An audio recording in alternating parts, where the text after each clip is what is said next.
Okay, so I was on the way to the 26th floor. I worked high up in an office building and I'm standing in the lift with about 10 or 12 other people. It was packed and I could feel that welling up, you know, that silent but deadly welling up, and the panic. So I'm standing there. No, a coat does not absorb the silent but deadly.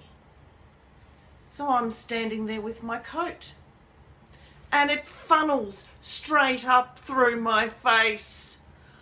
By the time I got to the 26th floor, and I can't say a word. My eyes are watering and my nose is burning. And you cannot hold your breath for 26 floors in an elevator. You just cannot. So after 26 floors and a blue face and bloodshot eyes, I walk very quickly out of the lift in the process of dying from my own fart. I'm Wendy, welcome to the Nurses Hub, and you got it, this video is all about farts.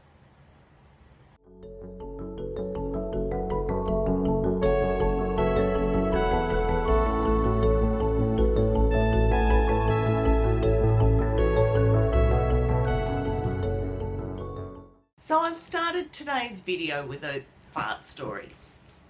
I'm a nurse, you get it. I've got lots of fart stories, but our farts actually start in our mouth. Yeah. Ew.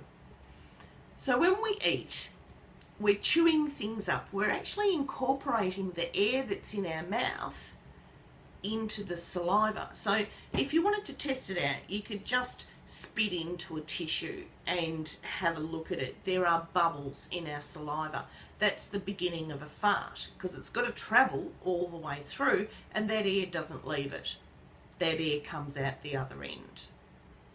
So it goes down our esophagus. I've got some pretty cool video of someone having an x-ray of them swallowing, and you can actually see the peristalsis. And when the food lands in the stomach, now the stomach is at a pH of between 2 and 3, and that's enough to dissolve a human body, in a week.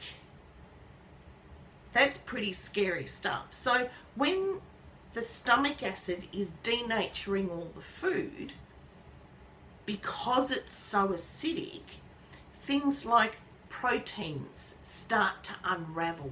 And this is exactly why when you vomit, there is always carrots in it. It's not carrots, it's just protein.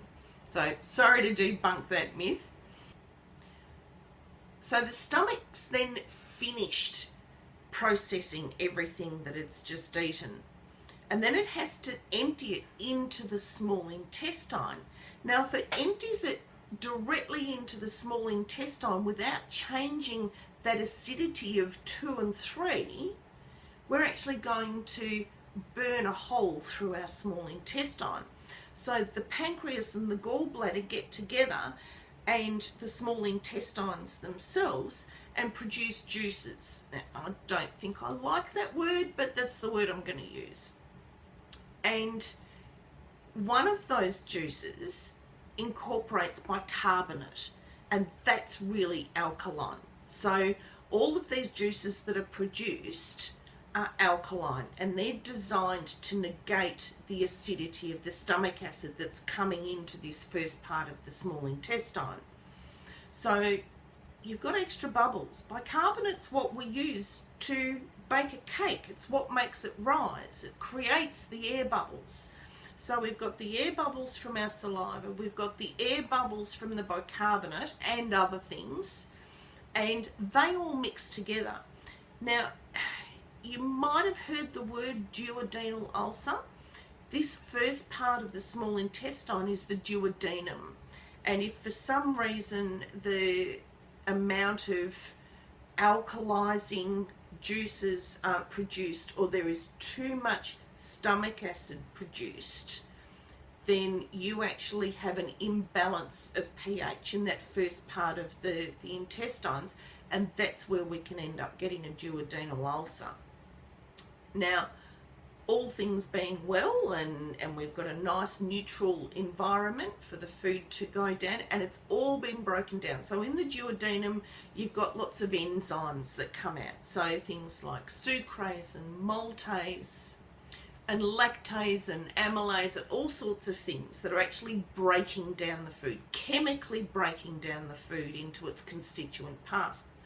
Then it goes into the second part of the intestine, which is the jejunum.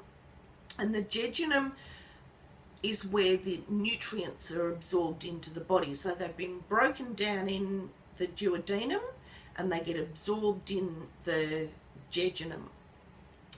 Now, then it goes into the last part of the small intestine. And the last part of the small intestine is where the last part of the nutrients are absorbed, but also it's where the last part of the protein is broken down and absorbed. It's also where a lot of our vitamins and minerals are absorbed. That uptake happens in the last part of the small intestine, in the ileum. And so we often find that people who've had to have bowel surgery, they need to take some sort of supplement because they're actually not capable of absorbing the required amount of vitamins and minerals. And then it goes into the colon. Now, that's the large intestine. So we've got 6 meters of small intestine. We've got about 3 meters of large intestine. It's called large intestine because the diameter is larger. The small intestine is about 1 inch, maybe 2.5 centimeters, and the large intestine is double the size. And the large intestine absorbs all the water. There's also other things that happen in the large intestine. We have so much intestinal flora, good gut bacteria that's in our large intestine that is breaking down all the last little bits and pieces so that what goes out is just waste. Now, sometimes we can get bad gut bacteria. And sometimes the foods that we eat create sulfur. And the sulfur that we create in our large intestine is often broken down by these good gut bacteria. Sometimes there's not enough of the good gut bacteria, and sometimes we've just eaten really poorly, or maybe we've had a night on the terps, maybe we've had too much fatty food, and the gut flora isn't in sufficient quantities or of sufficient quality to be able to manage all of the waste that's coming through the large intestine. And so that increase in sulfur is what gives farts the smell.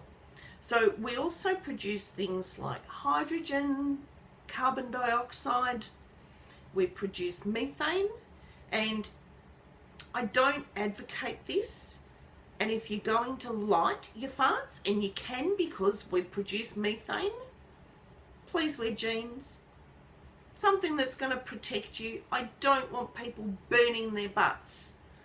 Besides, it's really embarrassing having to tell an entire waiting room of people at the hospital, because you're talking to the triage nurse and everyone behind you can hear that you've burnt your butt lighting a fart. So the gas that comes out that makes it smell, it's a little bit methane-y, but mostly sulfur because our good gut bacteria hasn't been able to break it down. Just a few little fun facts. We fart about 18 times a day. Even people who say they don't fart, they do. Mostly we fart at night, when our body's at rest, and there's 2 parts to the sympathetic nervous system. There's fight and flight, and there's rest and digest. So our fight and flight response is where we're up and at it and ready to go. Our digestion is best happening when we're resting. So you eat a meal, you sit down, you put your feet up, you let your body digest. And so a lot of that digestion happens when we're asleep. And so do the farts. Because the farts have to come out. Peristalsis makes it so. Now, farting is normal. The occasional silent but deadly, that's normal too. But if your farts are emptying rooms on a daily basis, you need to get to the GP. And likewise, if you are constipated, you need to, and just your regular increasing your fibre and those sorts of things isn't doing the trick. Or if it's the other direction and you're having to run to the toilet every couple of hours, you need to bite the bullet, bury your pride and go and talk to your GP. People in the medical profession, it's a really important thing to get right about yourself. It's your diet. It's how you're absorbing all your nutrients. And for God's sake, if there is any blood on that toilet paper, you go to the GP quicker than look at anyone. My partner died from bowel cancer, and he had blood on the toilet paper once. Yes, this just got very real. So, just to reiterate, farting is normal, 18 times a day. You can at least count for 3 or 4 of them through the day and the rest of them while you're asleep. And no Dutch ovens, they're just gross. So thanks for watching. I'm just laughing, I've just done a video about farts. Oh, that's funny. Thanks for watching. Hit subscribe, hit the bell, share the love. I'll see you in the next video.